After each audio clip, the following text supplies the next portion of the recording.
Сәлем барлықтарыңызға. Өте дәмді дастархандарыңыздың көркін ашатын салат дайындаймыз. Ең алдымен етімізді турап аламыз. Мендегі сиырдың еті ұзыннан және де барынша жіңішке қылып турауға тырысыңыздар.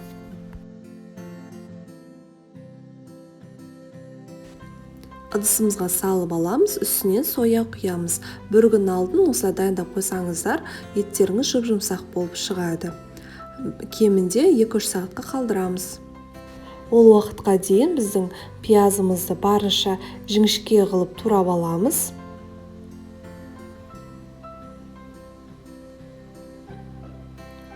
Ыдысымызға салып, үстіне 1 ас қасық уксус және де 1 ас қасық суды құйып, жақсылап араластырамыз, яғни маринадтаймыз. Енді тәтті паприкамызды ұзыннан турап шығамыз. Бұны да барынша жіңішке қылып турауға тырысыңыздар. Ыдысымызға салып, помидорларымызды 4 бүрішті етіп майдалап турап шығамыз.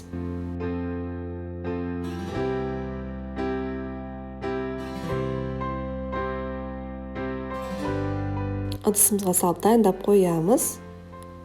Уақыт өтіп шыққаннан соң қызып тұрған табамызға сұйық майымызды құйып, етімізді қуырып аламыз.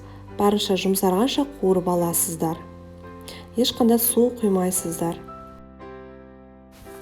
Енді біз осы лаваштан корзина жасаймыз, яғни себет жасайтын боламыз. Ең алдымен осылай бірнеше бөліктерге бөліп аламыз, видеода көрсетілгендей.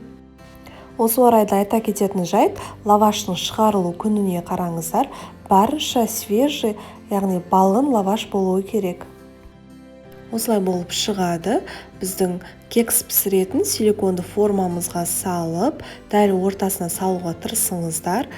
Екі жағы теңдей болуы керек, және де ішіне салған кезде тегістеп шығыңыздар, яғни ішіне барынша жақсы салынуы керек. Сол кезде, кепкен кезде біздің лавашымыз, яғни корзинамыз лаваштан жасалған бірдей болып шығуы үшін.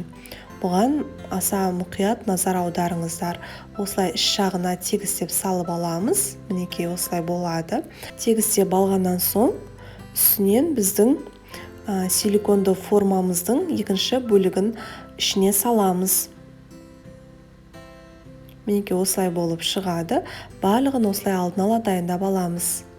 Бұл басында қиындық туғызуы мүмкін, бірақ қолдарыңыз үйренсе ешқандай қиыншылығы жоқ. Барлығын осылай дайындап алдық. Формаға дұрыс салмасаңыздар, кепкеннен соң дұрыс тұрмай құлап қалады.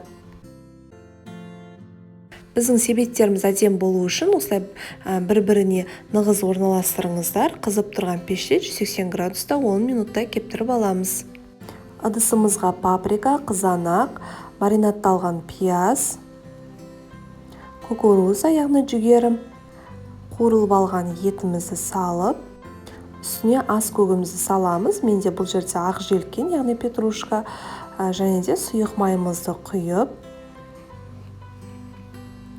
араластырып аламыз.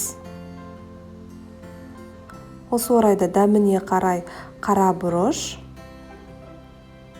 және де паприка, кішкене ғана тұз салып,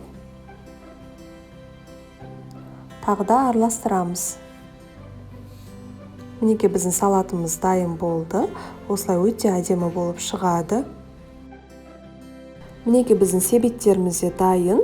Дәл осылай қоңыр түске айналғанша қызартып кептіріп аласыздар. Енді себеттерімізге салып шығамыз.